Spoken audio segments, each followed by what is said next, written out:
We're going live. We're going live. Hey, hey, hey. We are live on Sunday afternoon. It's a little early. I said 3 o'clock. It's 2:57. But pass the word on to your people. Let the people know that we are here. We're here. We're here. We're here. What does this say? Da. Yes, good afternoon, everybody who's coming on to the call. Welcome in. Make sure if you're over on Instagram, you may get to join up over in may need to join us over on YouTube or on Facebook, so that way you can see the things I show on the screen. There we go. We got all kinds of lights, camera, action. Yes, sir. Yes, sir. Yes, sir. All righty, let's see what we got going up here, up here, up here. Yes, yes, and yes. I'm closing off some stuff so that way I won't be looking up here going, she got a million tabs open. You know how people do. They have all kind of tabs open. That's me. That would be me. Because I open up all the tabs so I can make sure I don't forget where I was in certain places. So when I get ready to go back, I'm like, well, let me go back and see where I was. The only problem is at the end of the day, if I haven't accomplished everything, then I'm still like, I can't close my computer because I still have things I need to look at. And then it's just problems. It's just problems is what it is. Yes, yes, yes. All righty. Well, let's talk about today. We're going to talk about what kind of things we should anticipate in the market, right? Hey, Adrian. Good afternoon. We had a really down week, if you want to call it that. Let me switch over to the weekly. I'm going to look at a little bit at what the market did last week, and then we'll go into. Let me share my screen. Then we'll go into what's our anticipation for this coming week. Let me make sure I'm properly situated in this camera shot. So many different things. I need to move this here so I can see, and move this here so I can see it. Hey, I'm looking up there because I'm needing to move stuff around. Gotta move stuff around so we can see it on the screen. Here we go. Now this is too big, so there we go. Share. Y'all share with your friends. Tell your people to come on in, come on over here and join us to see what we're talking about, what's going to be happening, what we anticipate happening in the market. Of course, the market cannot be predicted because it just can't, right? It just can't. There's a lot that happens in the market. This is the weekly chart. This is the weekly chart from last week in SPX, right? This means every candle here is a week's worth of data. So look, this was last week red. So with the market SPX, when I say the market, I'm talking about S&P 500. Okay, I'm talking about the market, big market, S&P 500, which is shown to us in the index of SPX. It's been going down for the last 3 weeks. Been going down for the last 3 weeks. We've got a little bitty gap right here between these two, and it's a teensy weensy little gap here. I'm going to make it dashed, and I'm going to turn it green so that will remind me that that's what's happening there. It's a little bitty one. A very little weekly gap down from last week. Then we switch over to the daily chart to see what did it do each day last week. What did the market do each day? Which means each of these candles is a day's worth of data. So we've got last Monday, Tuesday, Wednesday, Thursday, and Friday. Friday was a green day, and that's because it had come down to just above a support area, which was over here. Let me put this. I want to put this support on the chart so that way we'll know that this was our support here at 43.28. I'm turning this back to black. Fade to black, and this is our let me put a little thing on here. This is our daily support. I have to put these kind of things on my chart so I remember when I go back to them later, what was this? What did I find? You know what I mean? What was I looking at and what did I find? All right. So daily support here in about the 43.28 area. But last week we just fell and fell. There actually was a support here in the middle of the week, right here about 43.94. It did fall on through there. It took a little, Thursday, it went right on through. And I believe if we would have opened up Thursday's chart, we would see that there was some bounce around 43.94. But after a while, it fell on through, right? So that's a support, which now will become resistance. Support and resistance are interchangeable depending on where you are in far as price goes, right? So I'm going to put a little text here. So now we'll know that this is daily resistance now. It is above us. It's above me now. Y'all remember that those videos? Well, the first was like, it's above me now. It's above me now. Why is that showing a light way over there that doesn't help me at all? Now this is probably going to fall down and act crazy, but I need the light to be here, at least in my direction, at least coming in my direction. There we go. Need it to lean in my direction. Who sang that song? I think that was William Murphy was singing a song where he was talking about he's leaning in my direction. Yeah, he's leaning in my direction. I guess what I need is some leaning in my direction. All right. So that's what happened last week. Let's go on to talk about what's going to happen this week. Talking about the meetings that are coming up this week, these are the things that move the market. These are the things that cause the market to shift and that kind of thing. Right? So volatility can be high based on meetings, based on what's going on. So looks like here Monday, there's nothing scheduled, no meetings, and such and such is scheduled for Monday, August the 21st. Tuesday, we have the BRICS Summit. I did a little quick look to see what is BRICS. This was the first time I had seen this. But it's the heads of state of Brazil, Russia, India, China, and South Africa. Looks like South Africa got added. South Africa got added to the summit in 2010. So it would used to be just the BRIC. Then it became the BRICS when South Africa joined. But it's Brazil, Russia, India, China, and South Africa. The heads of those states come together to meet about their expansion, global geopolitics, trade, and infrastructure development. That is happening on Tuesday. That's day one on Tuesday. Notice it has an orange folder here.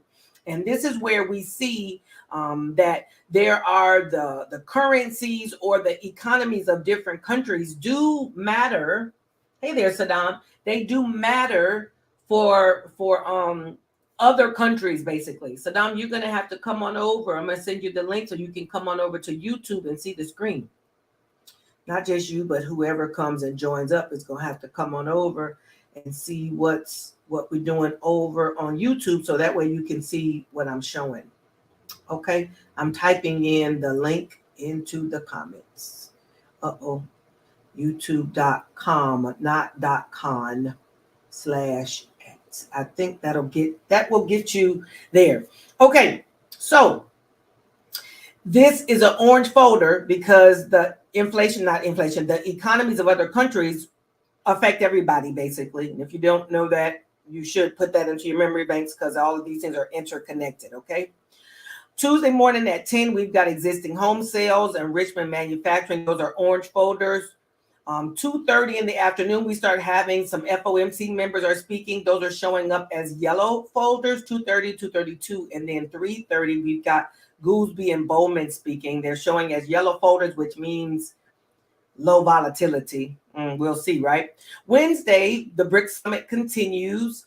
9:45, we've got red folder with the flash manufacturing PMI and the flash services PMI. Both of those are red folders, right? 10 o'clock, we've got an orange folder of new home sales.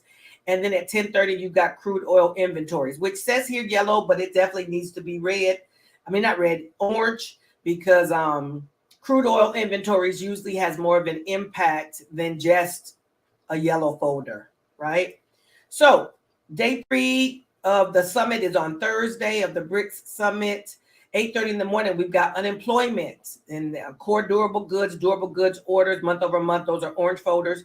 10:30 natural gas storage. 12 o'clock orange folder. FOMC member Harker is going to speak. Now notice 2 days ago it showed people speaking and those are yellow folders. Now we got Harker speaking and it's an orange folder. And day one of the Jackson Hole Symposium. I don't know what that is. Federal Bank Reserve of Kansas City. Economic Policy Symposium held in Jackson Hole, Wyoming is attended by central bankers, finance ministers, academics, and financial market participants from around the world. Oh, closed to the press, but officials usually talk with reporters throughout the day. This is interesting. That's why it can cause market volatility, because these bankers are the ones who are talking to the press about what's going on. Jackson Hole, never heard of that place.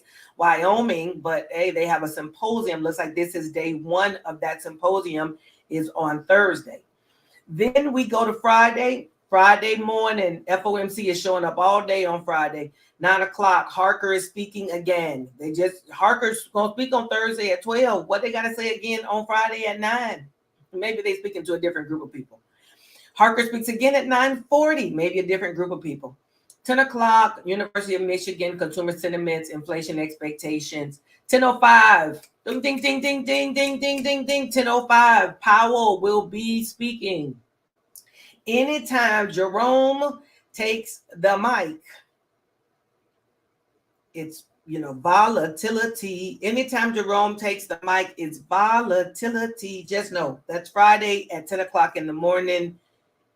Powell is going to speak. Where I think this is where we're going to get to hear our interest rate movement. I thought that was actually happening last week when the FOMC released their minutes, but I guess this is it this week. So 10 o'clock on Friday morning, which is a different time. I wonder if they have certain days of the month they're supposed to speak, because last month he didn't talk like this on a Friday. Generally, it doesn't happen on Fridays.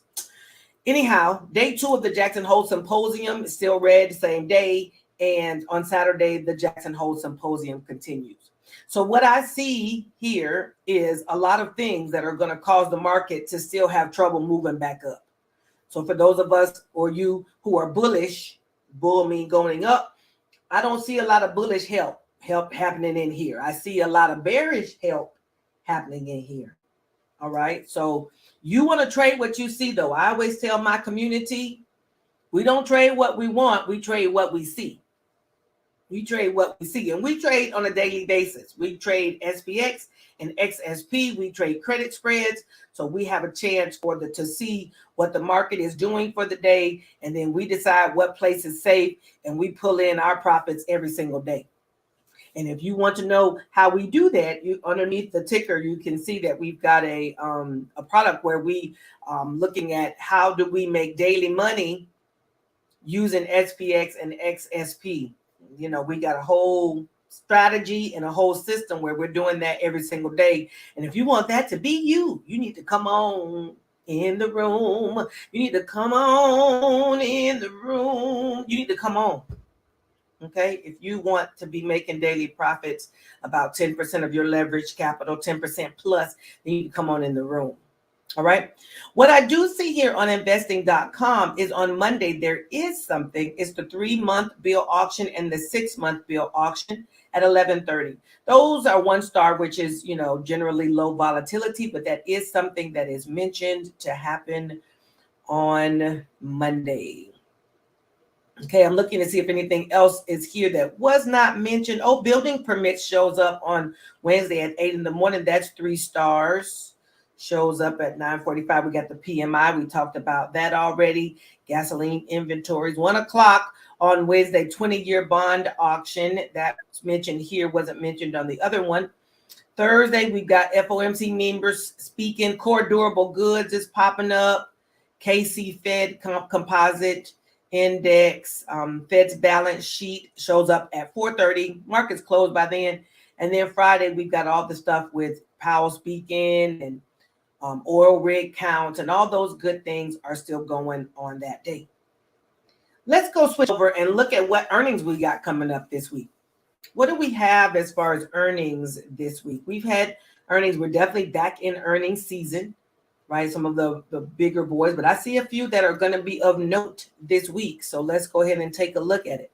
Monday, we've got some people I don't necessarily know of who are Tingo, L-Tech. We do know Zoom, though. We know Zoom. We know Ocugen. Ocugen is in the pharmaceutical space. Nordson, Lufax is here, 360, right? On Tuesday morning, we got Baidu, which is a Chinese company. Macy's, Medtronic, Lowe's is popping up, Dick's Sporting Goods, BJ's, the Miniso. Miniso is also, I think, a Korean company. When I was living in China, Miniso was the store that was in like all the malls, and it was like it was kind of like the dollar store of China was Miniso. A lot of little cute little gadgetry type things, where you can find in Miniso. It's a fun little place to go and find little cute things in Miniso. So I like that. And QIY, that's looks like it's another Chinese company too. Tuesday after close, we've got Toll Brothers and Lazy Boy and Urban Outfitters. Tough Built looks like, and somebody Technologies, BM Technologies maybe. Wednesday, we've got morning before open, we've got Peloton, Advanced Auto Parts, one of the big boys still left, Kohl's, Analog Digital, Foot Locker, Williams Sonoma. We've got Grab, Abercrombie and Fitch. Oh, Bath and Body Works. I don't know if I knew that Bath and Body Works. Maybe I did. I didn't know that. I didn't know that. Wednesday after the close, we have this one. NVIDIA. NVIDIA has had a run for the hills, baby. They've been moving for real, though. NVIDIA is Wednesday after close. They will report earnings. Snowflake, Splunk, Autodesk, Guess, Uma, and Tuya, some of the people I've not really heard of. Thursday, we've got Dollar Tree, Burlington, TD Bank, Petco, Frontline, RBC, right? Coal Plant, and I think this is Next Ease Games. And maybe Next Case, it may be a C. Thursday after close, we've got Marble, Affirm, Ulta, Workday, Gap, Nordstrom. And then Friday, the only people who are reporting on Friday are Akebia, and I don't know who they are, but they are reporting on Friday. Hello, Money Life. How you doing? Come over and join us on YouTube so you can see the screen. All righty. So that's what kind of earnings we got this week. The biggest one, or the one that I see that kind of caused probably the most splash, will be NVIDIA.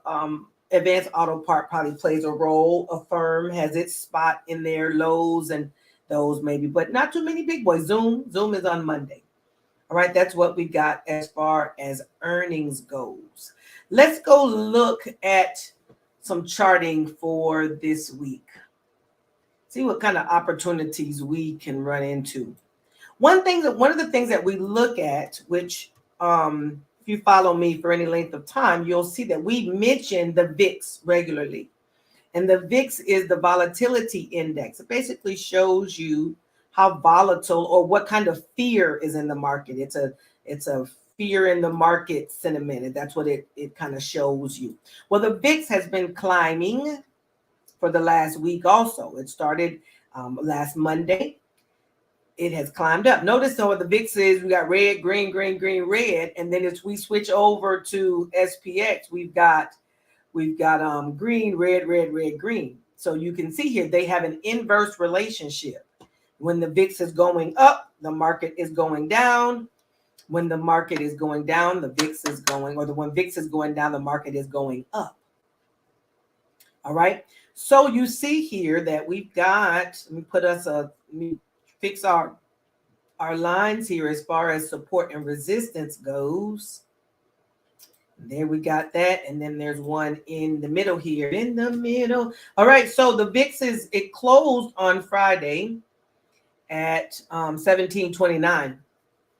1729. Got a few gaps here in the middle of it that it'll need to probably go back and grab hold to on its way back down. But the VIX is coming into the 200 period moving average. Notice it hit this 200 period moving average and hit back. So for those who yes, I do Money for Life. I do have a beginner's class. Those who look at moving averages, the 200 period moving average a lot of times operates as a support or resistance. So you see here on this chart that it ran right up to that period move 200 period moving average and dropped back down.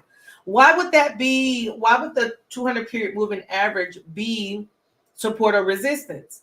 It's that what the moving average does is it's taking the average of the last 200 periods that you're looking at. So if I'm looking at the daily chart, this 200 period moving average is taking the last 200 days and averaging them. And you can see as the average goes that it's been continuing to come down. The 200 period moving average has been coming down, down, down, down, down, right? So when the price hits it, it's showing it's such an average. It basically acts like another support and or resistance depending on where it's located. Okay? Depending on where it's located, it operates as support or resistance. In this case, it operated as resistance. As the VIX, what I was saying was as the VIX is going up, the market is going down, and the VIX has indeed been going up. Now, I'm not saying that the market goes down as a result of the VIX. Please don't misunderstand what I've said. I'm saying, but as the volatility or the fear in the market climbs, when the fear in the market climbs, then the prices or the shares of the market, people start moving their monies, they start selling, they do all the other things. So the fear index is what causes people to move their money around.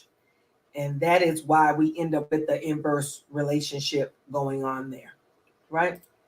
I'm switching down to a 15-minute chart. See what we had in the 15-minute chart. Last week was very interesting. Very, very interesting.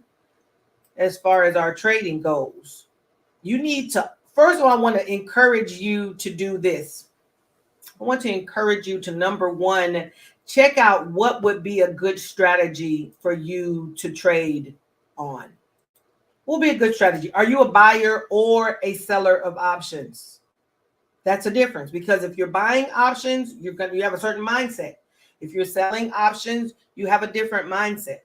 I coach sellers, so I'm going to talk to things from the seller's perspective. Of course, I believe selling is better longer term because you can have a more consistent return on your income, and you don't need the market to do a lot, doesn't require as much watching. All the great things are the reasons why I think selling is better, right? I'm going to stop sharing so I can just talk to the screen. These are all the reasons why I think selling is better, because you don't need the market to move a certain way. I'm doing all this talking. My microphone's way over here. You don't need the market to move a certain way. I hope that's better for you. I'm just talking and my microphone was all the way over there. Adrian, you should have told me that your sound is echoey. You should have helped me out. But as a seller, let me get this straight now that I have it over here. I want to get it in the right place. Right? There we go. As a seller, you don't need the price to move much. You can win in three different situations. You can win when the price is going up away from your strike. You can win when the price is just kind of dancing around, or you can win when the price is coming towards you, as long as it doesn't pass your strike. When you're buying, though, the price has to do what you want it to do. So if you're buying a call, the price has to move up. If you're buying a put, the price has to move down. Otherwise, your money's just getting eaten up by theta. Just sitting still. Not so as a seller. You pick a strike. The whole thing you're looking for as a seller is that the price does not come to your strike. As long as it doesn't come to your strike, your trade is good. Your trade is good. And you have an infinite amount of how much you're going to win. You do know how much you're going to lose. It's very clear. When you're a seller, if you sell it for $25, that's your max profit. And if your loss is $75, that's the max loss. I mean, you know exactly either way, right? A lot of people enjoy that, including me, that you're very clear on it. All right. You're very clear on what's going on there as far as your profits and your loss potential. Profit and loss potential. All righty. So as a seller, you got a little opportunity for things to be a lot more I want to say expected. I'll use the word expected, but you kind of know what you're getting. When you're buying, of course, the most you can lose when you're buying an option is what you paid for it. As a buyer, you have to buy. You have to pay to play. As a seller, you collect money. Those are the major differences. When you're a seller, you collect money. When you're a buyer, you pay money. Okay. But it's all important for you to have a strategy that you're using. This is where I was going. What I find with people, and when they're having trouble with their profitability, it's because they're trying to do too much. You're trying to do too many strategies. Maybe somebody called out Microsoft, and here you go over at Microsoft. Somebody else says, oh, look at NVIDIA running, and you go hop on NVIDIA. Somebody else says, so-and-so Disney is falling off the cliff, and you run over there and try to hop on Disney. And you don't have a strategy. You just call in. The person who called out, they already probably placed the trade, and you coming on the backside trying to figure out what's what. I tell my community too that when we're listening to different people, we need to have an understanding of what's their trading plan.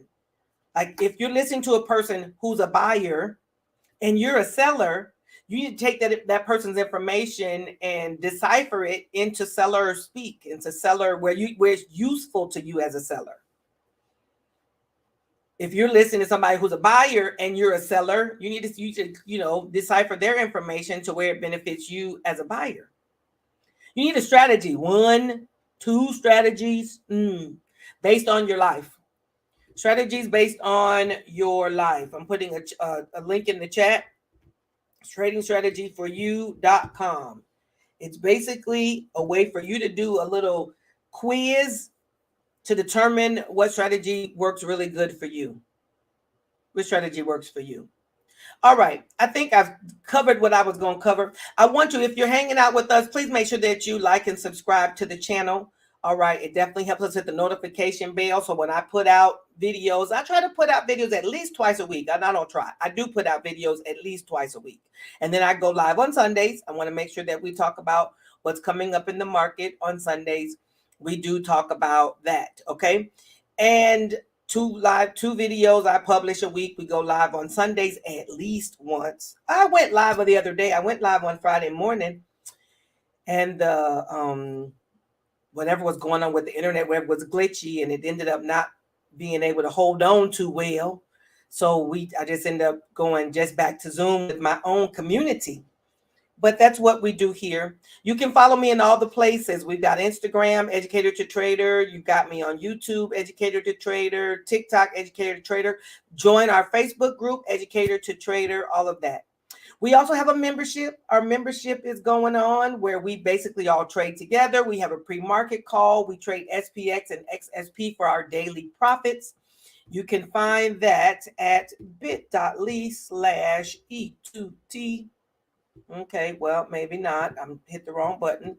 ly/E2T-membership. You can go and check that out and see if it's something that would interest you. All right. Live comments on. I did not intend to do that, to put the live comment thing up there. Not sure why that's there. But if you want to look at the membership, you can go there at the E2T/membership. They tell you all about what we're doing there in our membership.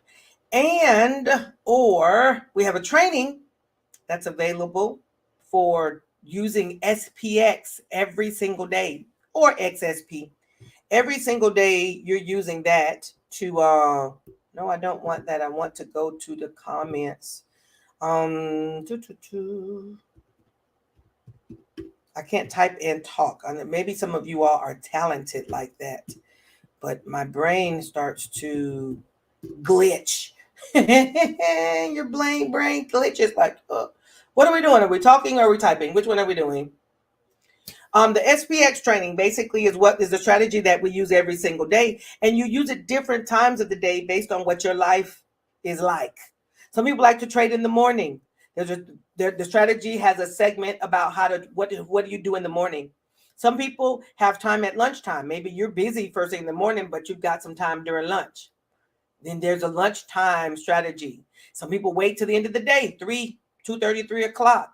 You can use a strategy for that time of day. Some folks like to go all week. They can get a trade on Monday or so, Monday afternoon, Tuesday morning, and they want it to close and expire on Friday. They can do it that way. The strategy includes that too. All right.